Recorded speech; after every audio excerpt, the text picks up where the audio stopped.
एकदम मजा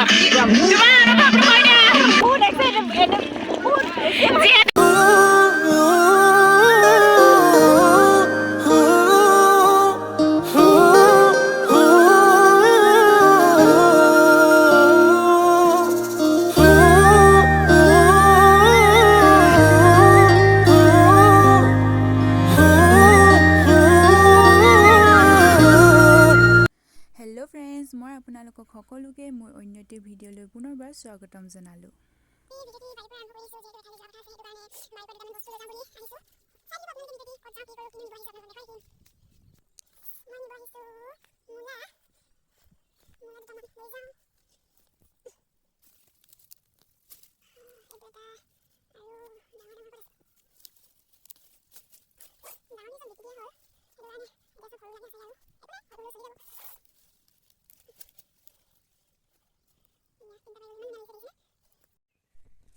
ফাইনেলি পাই গ'লোঁ মূলা এইকেইটা লৈ লৈছোঁ।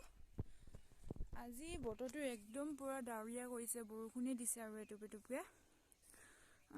যদিহে বৰষুণ দিয়ে তেতিয়াহ'লে যোৱাটো নহ'বগৈ আৰু কেঞ্চেল হৈ যাব। যদিহে বৰষুণ নিদিয়ে তেতিয়া নিশ্চয় যাম, আপোনালোকে মোৰ ভিডিঅ'টো চাই থাকিব। এফালে মই ধনিয়া আৰু মূলাকেইটা ধুনীয়াকৈ ধুই লৈছোঁ। ফাইনেলি ভগৱানৰ আশীৰ্বাদত বতৰটো ভাল কৰি দিলে, আমি এতিয়া গৈ আছোঁ। আজি আমি পিকনিক খাবলৈ বুলি গৈছোঁ।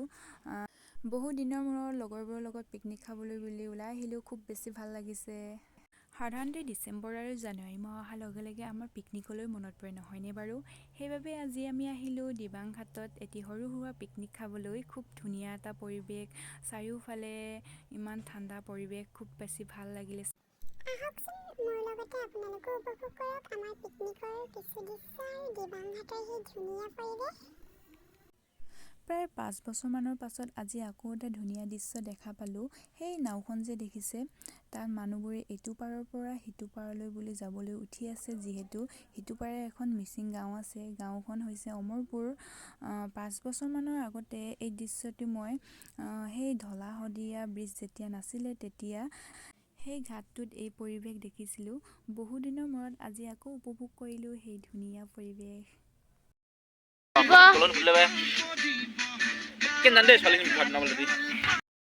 পুৰা চালাড বনাই থকা হৈছে, এফালে মাংস বনি আছে, ঢাকনি অনা নহ'ল, সেইটো কাৰণে এনেকৈ কৰা হৈছে আৰু। এফালে পুৰা ফটোশ্বুট চলি আছে আৰু ফটো মাৰি আছে, এফালে মাংস বনি আছে।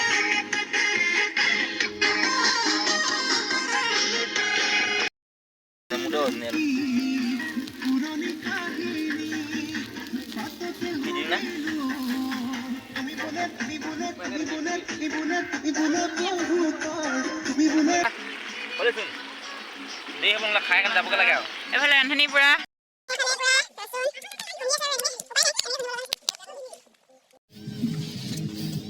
মাংস বহি থকা আছে।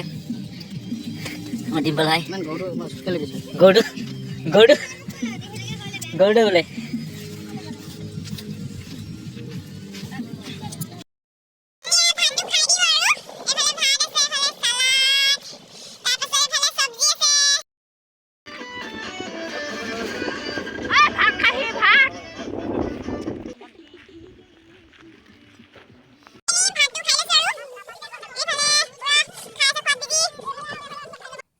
খাই শেষ কৰি অলপ ফূৰ্তি কৰিলোঁ, ফটো মাৰিলোঁ আৰু বৰষুণো আহিলে যিহেতু সেইকাৰণে আমি গাড়ীত উঠি আকৌ ঘৰলৈ আহি দিলোঁ।